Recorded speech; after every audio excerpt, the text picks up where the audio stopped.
এসেছিলাম হুবহু পুরীর মতোই তৈরি হায়দ্রাবাদের বাঞ্জারা হিলস রোড নাম্বার 12-এ অবস্থিত জগন্নাথ দেবের মন্দিরে। আজকে ছিল রথযাত্রা। জগন্নাথ দেব তার ভাই বোনেদের সাথে করে নিয়ে মাসির বাড়ি যাবেন। আর বাঙালি হয়ে আমি রথের মেলায় যাব না, সেটা কি কখনো হয় নাকি? তাই আমিও মর্নিং ডিউটি সেরে বিকেলবেলায় চলে আসলাম জগন্নাথ দেবের দর্শন করতে। আর এখানে আমি একা নয়, আমার মতো আরও অনেক শত শত মানুষ এসেছিলেন জগন্নাথ দেবের দর্শন করতে। এটা ছিল আমার দ্বিতীয়বার আসা। প্রথমবার যেদিন এসেছিলাম সেদিন ছিল তেলেঙ্গানাতে নববর্ষ, আর আজকে হচ্ছে রথযাত্রা। জগন্নাথ দেবের মন্দির আজ আলোকসজ্জায় সেজে উঠেছে।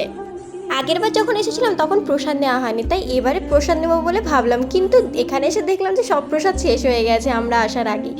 আমার রথযাত্রার দিনটা এভাবেই কাটলো। আর তোমাদের রথযাত্রার দিনটা কেমনভাবে কাটলো সেটা আমাকে জানিও কমেন্ট করে।